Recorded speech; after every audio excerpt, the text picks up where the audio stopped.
professora de literatura e a minha pesquisa no mestrado foi uma pesquisação e eu trabalhei em sala de aula de literatura, relações interacionistas e dialógicas na leitura do texto literário.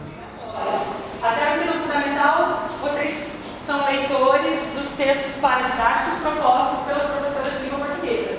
E agora você tem uma disciplina específica que é literatura. O meu projeto partiu da ideia de que os professores de literatura, e é uma crítica às minhas próprias aulas também, estavam se tornando vítimas, reféns dos materiais didáticos, muito preocupados sempre em aprovar para o vestibular. O engraçado é que o vestibular às vezes cobra um poema na redação, cobra um poema na aula de literatura, cobra um poema na prova de história, mas não faz ninguém ler poema.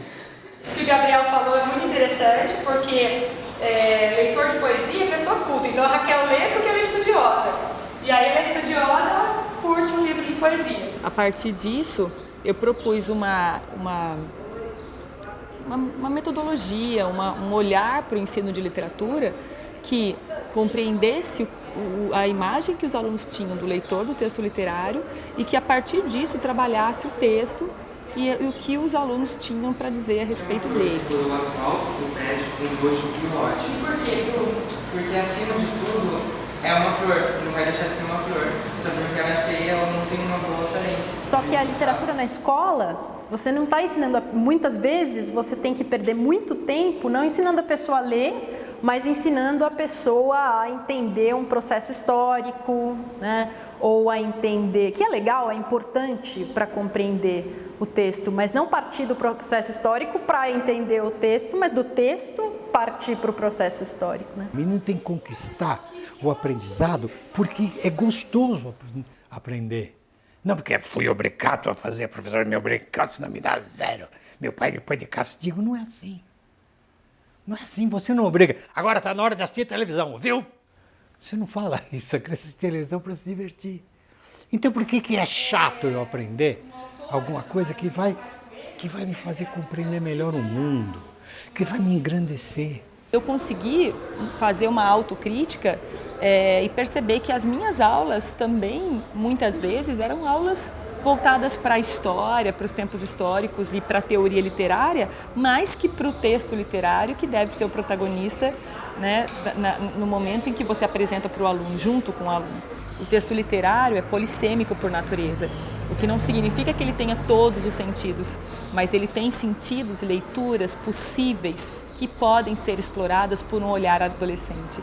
E eu acho que o melhor caminho que a gente pode ensinar para os alunos é aprender a ler o poema tal como ele se coloca. Quanto tempo você demora para ler um livro de poesia? Como é que é o seu ritmo de leitura do texto poético? É maior que o texto de prosa. Por quê? Porque você demora mais tempo para ler um poema e entender tudo que ele fala do que um texto corrido. Lá o significado está pronto, no poema não, você tem que buscar o significado. Saber é divertido. Chato é ser burro. Isso é que o nosso aluno tem que compreender. Quando eu vejo um menino dizer, professora, ler é chato, estudar é chato, tadinho, queria saber quando ele for adulto, chato é ser burro. A literatura propriamente dita, assim, às vezes é mal compreendida pelo aluno, porque às vezes ela fica muito teórica e essa metodologia, ela ajuda o aluno a ver a disciplina de um jeito diferente. Então, essa minha preocupação, essa minha percepção fez com que eu investigasse a imagem que os meus alunos tinham do leitor do texto literário, especialmente o texto poético, e a partir daí eu comecei a propor uma aula mais dialógica, mais interacionista e, consequentemente, mais simétrica. E eu acho que o sistema educacional deve suscitar a descoberta do aluno para ele mesmo. E o professor pode contribuir com isso, e eu acho que o projeto da Maria Elisa justamente propõe essa descoberta através da poesia. Quem lê texto literário? A minha pergunta era essa, né? Quem é que lê o texto poético? Você é leitor do texto poético? E a maioria respondia que não costumava ler poesia, que não era habituado a ler um livro de poesia. O cara que não se vê como muito estudioso, ele já se afasta naturalmente. Peraí, isso aqui é pra mim. Isso aqui é pra aquela menina que lê mais, para aquela... A imagem que eles tinham era de alguém distante, intelectualizado. ou que o leitor de literatura era alguém muito sensível. E aí, ao colher os depoimentos, a gente percebe que eles aproximam sensibilidade à homossexualidade. Se você pegar um adolescente, se conseguir espremê-lo, ele deve saber umas 100 letras de música de cor. Deve sim. E todos são poemas. Alguns são ótimos poemas, outros são poemas menos bons. Mas o que é um poema bom? Poema bom é aquele que você gosta. Poema ruim é aquele que você não gosta. Entendeu? Não, isso não é ruim. Não, ele está gostando, deixa ele gostar. E aí os poetas que eu escolhi foram o Drummond e o Augusto dos Anjos. Então, nós trabalhamos com o poema Quadrilha, com o poema A Flor e a Náusea, com Psicologia de um Vencido. E a escolha do texto poético se deve pelo fato de que, entre os textos de gênero literário, o texto poético é aquele que sofre, digamos assim, um maior preconceito por parte dos alunos. É interessante que a linguagem poética e a escola são quase opostos, né? Porque a poesia não é uma coisa que você consiga sistematizar e ter uma resposta clara e objetiva que pode ser avaliada. O que eu acho mais importante em sala de aula e em projetos desse tipo é justamente despertar uma pesquisa que trate da linguagem viva. Então a literatura não pode ficar presa ao livro, ao texto escrito, ela tem que entrar na vida do aluno como algo concreto, palpável, vivenciável. Eu propus que os meus alunos tivessem mais espaço em sala de aula e que a linguagem literária, que é um espaço privilegiado de relações dialógicas, tivesse um momento especial que os alunos pudessem ler e compor com seus próprios olhares e com seus próprios significados um texto que é, por si só, polissêmico. Talvez eles estão fazendo uma crítica ao casamento, falando que no casamento não há amor. Parece uma crítica. Parece algo, não existe amor no casamento. Isso. Quando você se propõe a fazer uma pesquisa dessa em sala de aula, você tem que aguentar o silêncio também. Aí depois um cria coragem, levanta a mão. Aí você, mas o que você sentiu? Não é o que você entendeu, é o que você sentiu. Eu senti isso. Aí você começa a puxar deles certos sentimentos, certas ideias, e quando você vê, você está filosofando. Porque muitas vezes você propõe a leitura e eles estão ali elucubrando, refletindo, mas não se veem como se eles não tivessem direito de falar e de pensar. Mas eu vou pensar sobre o texto? Porque o professor sempre pensou por mim. O poema de 7 faces, quando nasci um anjo torto, a sombra disse, vai, Marilisa, acertou. Mas depois que eles conseguem compreender que é um processo de leitura mesmo, né, como qualquer outro texto, aí eles se abrem para aquilo, porque eles percebem que é esse processo que vai permitir que eles tenham daí outras interpretações, entre aspas, né? Tem que olhar o mundo, mas não olhar e passar batido, você tem que ver mais crítico, mais sensível mesmo, porque é aí que você vai entender o que o poeta está dizendo. Muitas vezes o adolescente diz que não gosta de poesia, caramba, ele sabe dezenas de letras de canção de cor. Ele adora a poesia. Ele vive poesia. Quem diz que ele não gosta de poesia? Ele talvez ache meio pesado uma poesia um pouco hermética, que a escola queira dar, mas ele cansa de conhecer rima, ele cansa de conhecer ritmo. Qual o menino que não gosta de música popular? Ele sabe poesia até em inglês.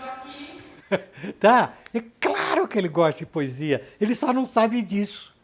E aí, ao final do trabalho, professora, nossa, isso aqui é muito legal. Porque aí ele acha que ele pode ler, ele se vê leitor. Então, muitos alunos que tinham até um comportamento mais arredio ou mais rebelde em sala, ao final do processo, eles se viram, eles se permitiram ler o texto literário e compor os significados que eles, com 16, 17 anos, estão trazendo ao texto. Parece que eles estavam assim. De repente, alguns, porque não funcionam em todos, né? Mas eles fazem assim. Dá a impressão que muitos começam a refletir. Aí a gente comenta uma notícia, eles veem a coisa por trás da notícia. E é legal. É a racionalidade, esse é o primeiro ponto que se coloca. Eu me lembro de uma menina que falou de um menino que em sala de aula que era homossexual, né, e que sofria de alguma maneira algum preconceito, e ele falou para mim, ele foi corajoso porque ele falou assim, no poema Quadrilha tem o J. Pinto Fernandes que casou com a Lili, e ele falou assim, por que esse J tem que ser João, José, Joaquim? Mas esse J? Esse J vocês acham que é J do quê? Por que não pode ser Joana? E aquilo, eu coloquei isso na dissertação e aquilo me emocionou muito, porque ele dá voz ao texto poético a partir da própria experiência, né? E dizendo, olha, eu quero ser aceito, né? Esse é o meu repertório. Então, ali, se 3, 4, 5 passarem a gostar de poesia, passarem a ler poesia, teve uma menina que passou a escrever, já está valendo. A partir da leitura de A Flor e a Náusea, do Drummond, que é um texto muito forte, escrito na época da Segunda Guerra Mundial, do livro A Rosa do Povo, os alunos escolheram aquela estrofe, ao menino de 1918 chamavam anarquista, porém meu ódio é o melhor de mim, com ele me salve, dou a poucos uma esperança mínima. E aí a gente comentou em sala sobre essa força do adolescente, o ódio no sentido de vontade de revolução, e eles colaboraram bastante com essa leitura e gostaram muito do texto depois que conheceram. E eles emprestaram essa estrofe para a camiseta de formatura deles. Ninguém vive sem poesia. Desde criança, desde que ouviu o acalanto da mamãe, o Nana Neném. Você ouve música o tempo todo, você adora a música, você adormece ouvindo. Dorme, dorme, filhinho.